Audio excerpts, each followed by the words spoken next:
حضرت مولانا مفتی اشرف عباس صاحب دامت برکاتہم جو ازہر ہند دارالعلوم دیوبند سے تشریف لائے ہوئے ہیں، میں ان سے درخواست کرتا ہوں کہ اپنے خطاب مستطاب سے مالا مال فرمائیں۔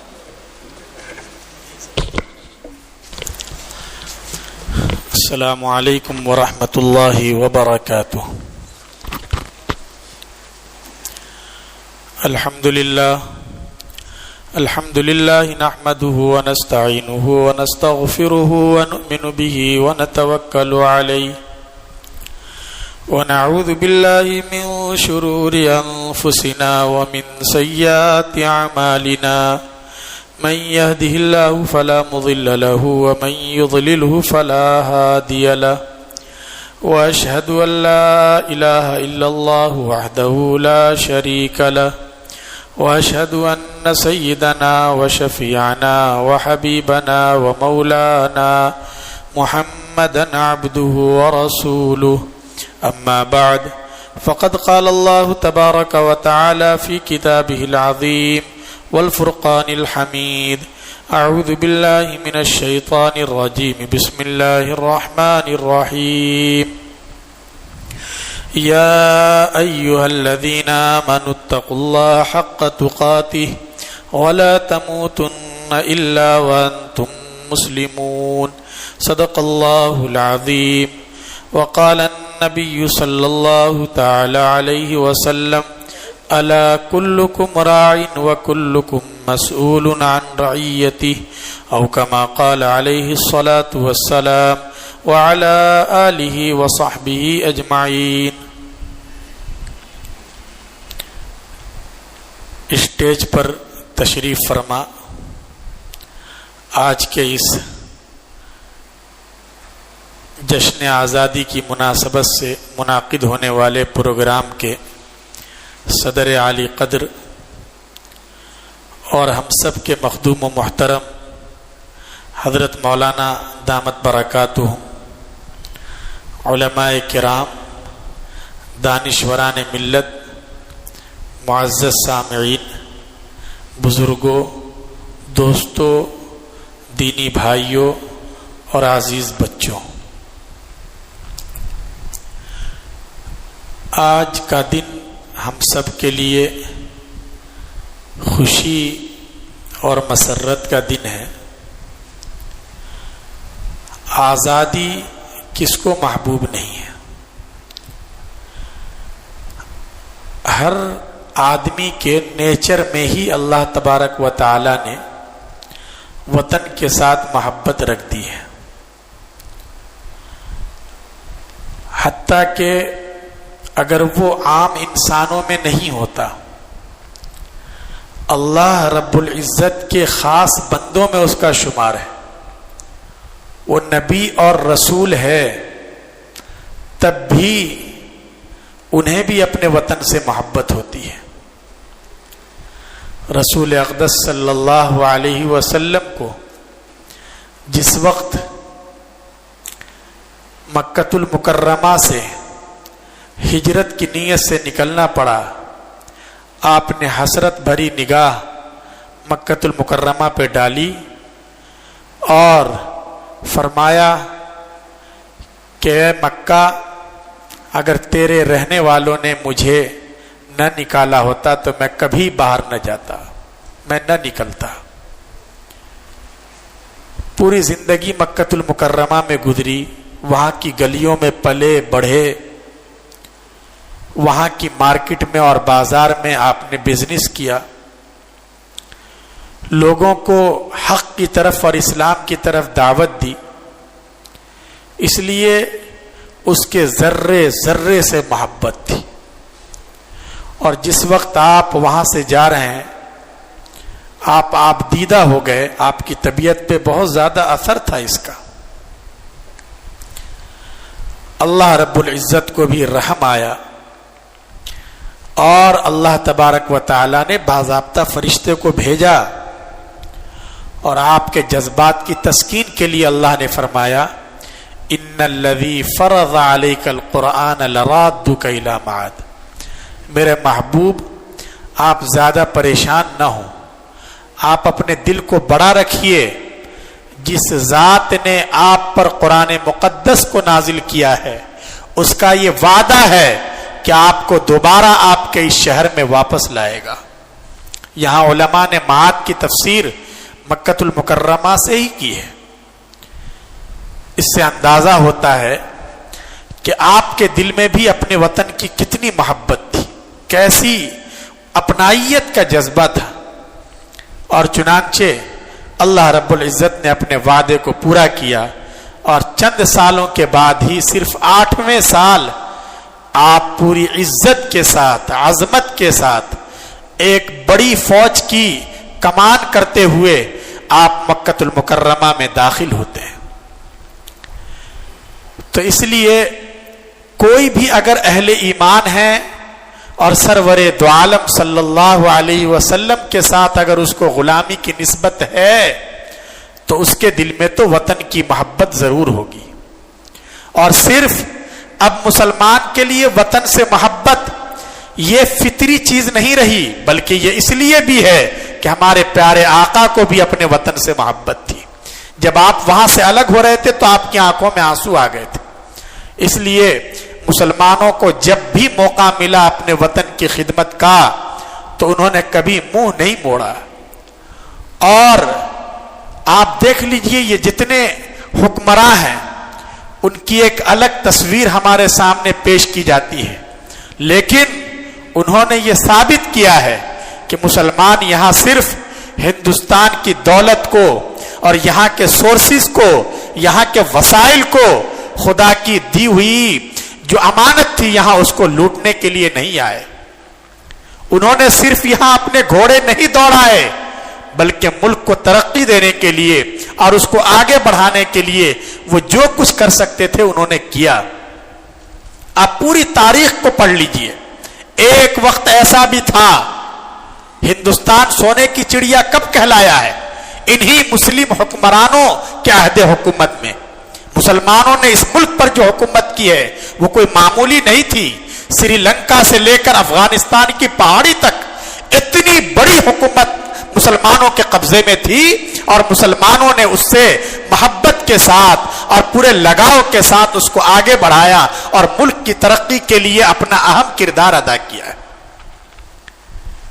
شیر شاہ سوری کا دور دیکھ لیجئے، صرف 5 سال کا دور ہے، کیسے جی ٹی روڈ قائم بنا دیا، اور کیسے پورے ڈاک کا جو سسٹم ہے یہ شیر شاہ سوری یہ انہی کی تو دین ہے۔ تو مسلمانوں نے اس ملک کو کبھی بھی صرف ایسا نہیں ہے کہ لوٹ لیا ہو اور لوٹ کر چلے گئے ہوں، بلکہ یہ وہ مسلم حکمراں تھے جنہوں نے اپنے وطن سے محبت کی اور وطن کے کارواں کو آگے بڑھانے کی کوشش کی ہے۔ آج مسئلہ یہ ہے کہ تاریخ کو مسخ کر کے ہمارے سامنے پیش کیا جاتا ہے، بہت سے ان مسلم حکمرانوں کی صورت کو ہمارے سامنے بہت ہی بھیانک انداز میں پیش کیا جاتا ہے۔ اگر اورنگزیب عالمگیر رحمت اللہ علیہ کا نام آ جائے تو لوگ چراغ پا ہو جاتے ہیں، حالانکہ بی این پانڈے جمعیت کے پروگراموں میں آیا کرتے تھے۔ انہوں نے خود لکھا ہے، وہ اڑیسہ کے گورنر بھی رہے اور اندرا گاندھی کے بہت ہی خاص معتمد آدمی تھے۔ انہوں نے اپنی کتاب میں لکھا ہے کہ میں جب الہ آباد میں تھا تو میں نے دیکھا کہ الہ آباد میں بہت سے مندروں کے جو کاغذات ہیں وہ اورنگزیب عالمگیر کی طرف سے جاری کردہ ہے۔ تو مجھے بڑا تعجب ہوا کہ ان کی جو تصویر ہمارے سامنے پیش کی جاتی ہے وہ تو الگ ڈھنگ کی ہے۔ وہ کہتے ہیں کہ پھر میرے دل میں تجسس پیدا ہوا اور میں نے ہندوستان کے جتنے بڑے بڑے مندر ہیں اس کا جو ٹرسٹ ہے یا اس کے جو مہنت ہیں میں نے ان سب کو لیٹر لکھا کہ آپ ذرا، آپ کے پاس جو ایویڈنس ہیں اور مندر کے جو کاغذات ہیں، آپ کا مندر 300 سال 400 سال 500 سال پرانا ہے، آپ ذرا اس کے کاغذات ہمیں بھیجئے، ہم اس کو مرتب کرنا چاہتے ہیں۔ چنانچہ وہ لکھتے ہیں کہ میں تعجب میں پڑ گیا کہ بنارس سے لے کر اجین تک، ایک کونے سے لے کر دوسرے کونے تک مندروں کے جب کاغذات آئے ہیں تو میری آنکھیں پھٹی کی پھٹی رہ گئی کہ سب پہ اورنگزیب عالمگیر کے دستخط۔ انہوں نے یہ زمین مندروں کے حوالے کر رکھی ہے، آس پاس کی پوری بستیاں ان مندروں کے نام کر رکھا ہے کہ یہاں سے جتنا ٹیکس آئے گا اور جتنی انکم ہوگی وہ ان مندر کے پجاریوں پر اور یہاں آنے والے لوگوں پر خرچ کی جائے گی۔ یہ بھی ایک تصویر رہی ہے مسلم حکمرانوں کی، لیکن آج تو تاریخ کو بالکل ہی مسخ کیا جا رہا ہے۔ اس لیے جب اس ملک کو چھینا گیا تو اس وقت بھی اگرچہ مسلم طاقت کمزور ہو گئی تھی، لیکن انہیں اس کا بڑا احساس تھا کہ یہ کیا ہو رہا ہے۔ چنانچہ وہ اس غلامی سے اپنے دیش کو آزاد کرانے کے لیے میدان میں کودے۔ سب سے پہلے جو مسئلہ کھڑا ہوتا ہے، یہاں جو برٹش سے لوگ آئے ہیں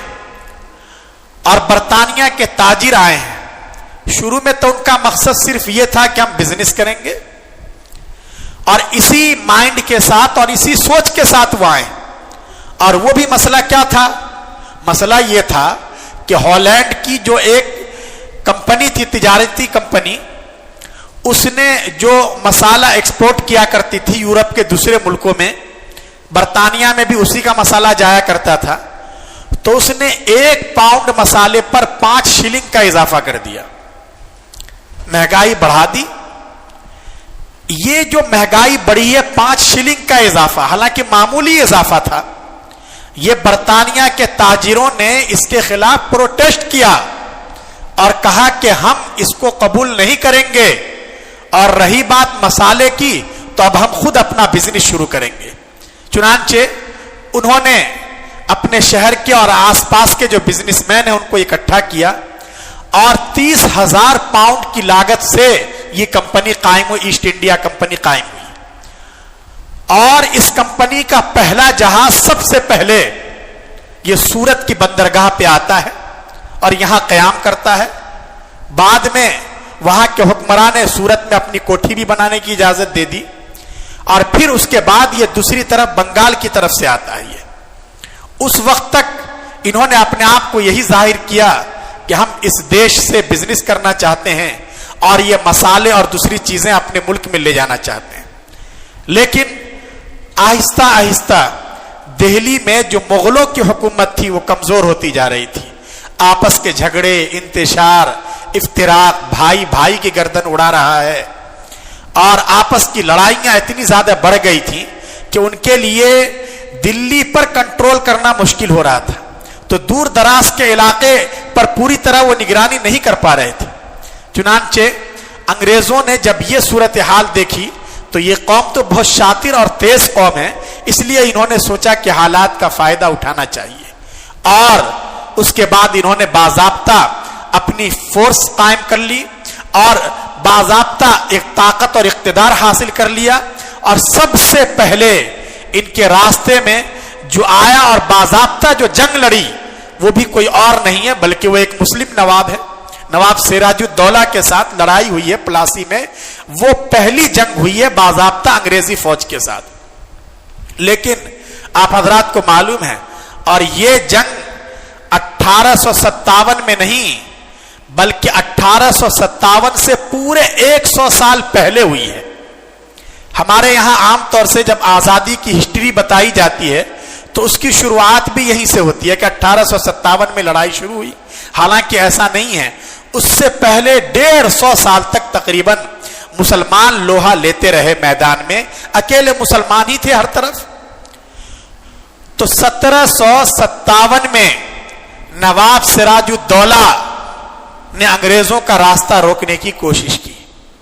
لیکن سبھی حضرات جانتے ہیں انگریز کی فوج اس وقت تعداد میں بہت تھوڑی تھی، 3 سے 4 ہزار افراد تھے، اور نواب سراج الدولہ کے پاس بڑی فوج تھی، لیکن سراج الدولہ کا جو وزیر تھا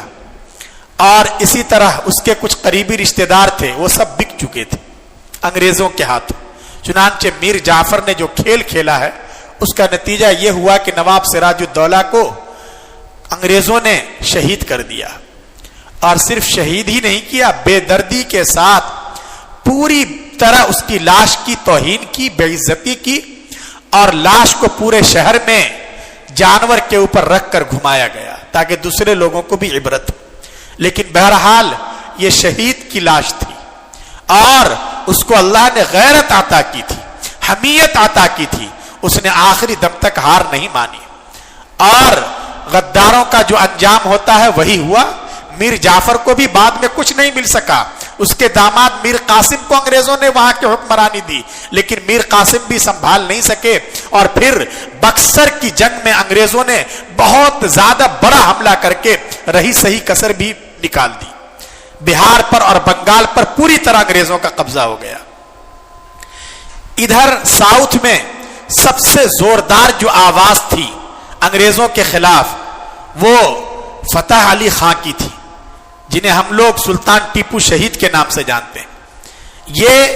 1799 میں آخر میں آپ کو معلوم ہے کہ وہ بھی بہادری کے ساتھ لڑتے ہوئے انہوں نے بھی جام شہادت نوش کر لیا، اور آگے کہ ایک طرح سے ان کے راستے کو روکنے کی کوشش کی گئی۔ یہاں قریب کی اذان ہے کیا؟ اذان کا جواب دیں بھی۔ اس کے بعد یہ قافلہ اور آگے بڑھا، اور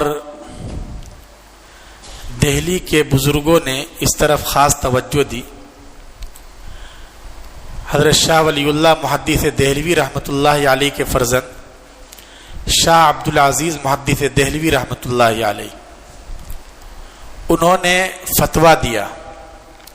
کہ ہندوستان دار الحرب ہو چکا ہے، اور ان دشمنوں سے ملک کی حفاظت ضروری ہے۔ ان کے فتوے کی وجہ سے پورے ملک میں آگ لگ گئی ایک طرح سے، اور ان کے شاگرد بھی اٹھ کھڑے ہوئے۔ سید احمد شہید بریلوی رحمۃ اللہ علیہ وہ جاتے ہیں اور پنجاب میں مقابلہ ہوتا ہے ان کا، اور بالا کوٹ میں شہید ہو جاتے ہیں۔ انگریزوں نے سلطان ٹیپو شہید رحمۃ اللہ علیہ کی شہادت پر یہ کہا تھا کہ اب ہندوستان ہمارا ہے، اب ہمیں کوئی بھی ہندوستان پر حکومت کرنے سے نہیں روک سکتا۔ لیکن اس کے باوجود یہاں کے علماء نے، جیالوں نے انگریزوں کے اس دعوے کو چیلنج کیا،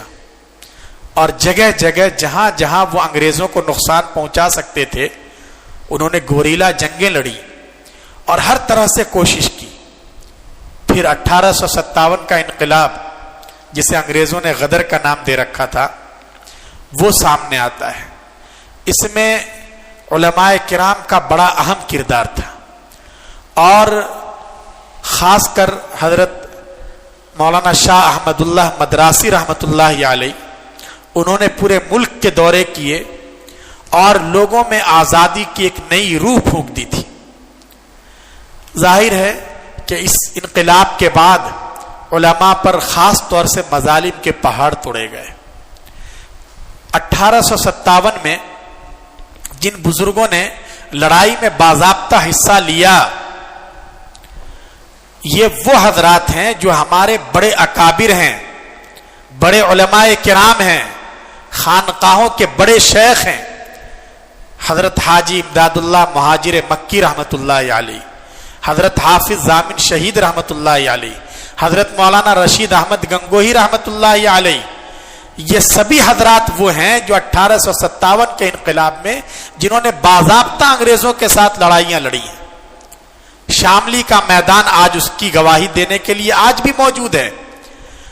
سہارنپور سے ایک توپ خانہ جا رہا تھا، حاجی امداد اللہ صاحب امیر المومنین تھے، انہوں نے حکم دیا کہ اس پہ چھاپہ ماری ہونی چاہیے، اس پہ حملہ ہونا چاہیے۔ چنانچہ حضرت گنگوہی رحمۃ اللہ علیہ کو میمنہ، یعنی فوج کا جو دایاں حصہ ہوتا ہے، اس کا افسر بنایا گیا۔ حضرت حافظ ضامن کو میسرہ یعنی بایاں حصہ، اس کا افسر بنایا گیا، اور یہ سب ایک باغ میں چھپ گئے تھے۔ اور پھر جب وہاں سے انگریز کا پلٹن گزرا تو انہوں نے چھاپا ماری کی اور ان پہ حملہ کیا، ایک ساتھ فائر کھول دیا، جس کے نتیجے میں انگریزی فوج گھبرا گئی، وہ مقابلہ نہیں کر سکی اور اپنے توپ وغیرہ چھوڑ کر وہیں سے بھاگ گئی، اور مسلمانوں کو اچھا خاصا مال غنیمت ہاتھ لگا۔ لیکن بہرحال مسلمانوں کے پاس زیادہ وسائل نہیں تھے، ہتھیار نہیں تھے۔ اس کے بعد انگریزوں نے باضابطہ گرفتاریاں شروع کی، اور گرفتاری کے نتیجے میں حافظ حسن عسکری صاحب تھے، ان کو سہارنپور لے جا کر پھانسی پہ لٹکا دیا گیا۔ حافظ ضامن شہید رحمۃ اللہ علیہ اسی جہاد میں شہید ہو گئے تھے، اور حضرت گنگوہی رحمۃ اللہ علیہ کو مظفر نگر کی جیل میں ڈال دیا گیا۔ حضرت نانوتوی رحمۃ اللہ علیہ کے خلاف گرفتاری کا وارنٹ جاری ہوا، لیکن وہ آئندہ کی حکمت عملی کے لیے وہ روپوش ہو گئے، اور اس طرح ان علماء کرام نے باضابطہ حصہ لیا ہے۔ یہ جو ہمارے اکابر ہیں جن کا نام لیتے ہوئے ان کی عظمت کے آگے ہمارے سر جھک جاتے ہیں، یہ صرف اپنی خانقاہوں میں نہیں رہے، باضابطہ انہوں نے میدان میں انگریزوں سے مقابلہ کیا، لیکن 1857 کے انقلاب میں بظاہر ناکامی ہو گئی، چونکہ پوری طرح جو انڈین لوگ تھے وہ منظم نہیں تھے اور ان کے پاس وسائل کی بھی کمی تھی، اس لیے علماء کرام نے سر جوڑ کر بیٹھنے کے بعد یہ فیصلہ لیا کہ ابھی ہمیں باضابطہ میدان میں ان کا مقابلہ کرنے کے بجائے آئندہ کی فیوچر کی پلاننگ ہمیں کرنی چاہیے۔ چنانچہ اسی پس منظر میں 1866 میں دارالعلوم دیوبند کا قیام عمل میں آیا ہے۔ دارالعلوم دیوبند جو قائم ہوا اس کا پس منظر یہی تھا، ایک طرف تو انگریزوں سے لڑنے والے مجاہدین تیار کرنے تھے، دوسرا مسئلہ یہ تھا کہ انگریز جو اس ملک پر حکومت کرنے کے لیے آئے تھے تو ایسا نہیں کہ وہ صرف اقتدار کو ہتھیار لیتے تھے اور یہاں ملک کی دولت کو لے جانا چاہ رہے تھے، ان کا ایک اہم مقصد یہ تھا کہ یہاں کے مسلمانوں پر بھی خاص طور سے مذہبی اعتبار سے ان پر اٹیک کیا جائے۔ چنانچہ جہاں انگریزوں کو فتح نصیب ہوتی وہ پادریوں کی پوری پلٹن اور فوج اتار دیا کرتے تھے، اور لوگوں پر یہ پادری یہ ان کو عیسائی بناتے، عیسائی مشنریاں بڑی تیزی سے کام کرنے لگی تھی۔ اس لیے بھی علماء کرام سر جوڑ کر بیٹھے کہ مسئلہ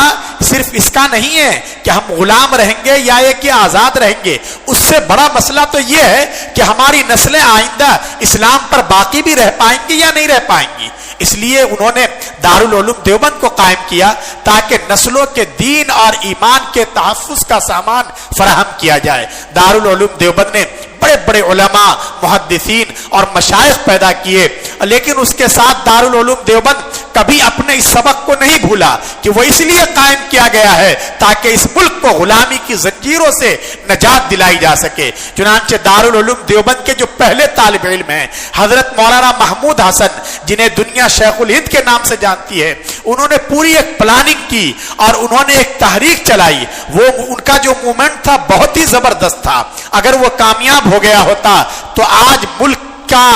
جو نقشہ ہمارے سامنے ہے یہ نقشہ ایسا نہیں رہتا، یہ جو اس طرح کا ماحول ہے اس طرح کا ماحول نہیں رہتا، لیکن خدا کو بہرحال منظور نہیں تھا۔ شیخ الہند رحمت اللہ علیہ نے وہ جو تحریک چلائی تھی اسے ریشمی رومال تحریک کا نام دیا جاتا ہے۔ برطانیہ کی حکومت ہر 100 سال کے بعد اپنے جتنی خفیہ رپورٹیں ہیں، آئی بی کی، الائیو وغیرہ کی ساری رپورٹیں ہر 100 سال کے بعد جتنے ایویڈنس ہیں سب کو وہ عام کر دیتی ہے۔ چنانچہ اب جو اس نے جتنی رپورٹیں اور دستاویز اس وقت کے عام کیے ہیں ان کو آپ پڑھ جائیے، آپ کو اتنا تعجب ہوگا کہ شیخ الہند دارالعلوم دیوبند میں بیٹھ کر انہوں نے کتنی بڑی انٹرنیشنل لیول کی تحریک برپا کر دی تھی۔ انہوں نے ملک میں کئی جگہ اپنے مراکز قائم کیے تھے، اور مولانا عبید اللہ سندھی جو ان کے خاص شاگرد تھے انہیں کابل بھیج دیا تھا، اور کابل جا کر مولانا عبید اللہ سندھی نے شیخ الہند کے مشورے سے ایک نئی حکومت قائم کی تھی۔ راجہ مہندر پرتاپ سنگھ اسی کے پریسیڈنٹ تھے اور مولانا عبید اللہ سندھی اس کے وزیر خارجہ یا وزیر اعظم تھے، اور اس طرح پوری ایک پلاننگ تھی کہ کابل کی طرف سے بھی ایک حملہ ہو، اور شیخ الہند رحمت اللہ علیہ چلے گئے تاکہ ترکی کی جو خلافت تھی اور ترکی کے جو بادشاہ تھے ان سے بات چیت کی جائے کہ باہر سے ترکی اٹیک کرے اس ملک پر اور انگریزوں پر، اور ادھر سے کابل سے ایک فوج آئے اور اندر خانے جتنے بڑے شہر ہیں ایک ساتھ ہر طرف انگریزوں کے خلاف بغاوت کا سور پھونک دیا جائے، اور انگریزوں کے لیے اس ملک میں اپنا قدم جمانا مشکل ہو جائے گا۔ بہرحال حضرت شیخ الہند رحمت اللہ علیہ قریب تک پہنچ گئے تھے، اور آپ یہاں سے مکہ المکرمہ پہنچ گئے تاکہ ترکی اس کا سفر کر سکیں، اور اس وقت جو ترکی کے وزیر جنگ تھے، ڈیفنس منسٹر، ان سے باضابطہ آپ کی بات بھی ہو گئی اور انہوں نے پوری طرح تعاون کا یقین دلایا، لیکن اس کے بعد مخبری ہو جاتی ہے اور شیخ الہند رحمت اللہ علیہ کو وہیں سے گرفتار کر لیا جاتا ہے۔ لیکن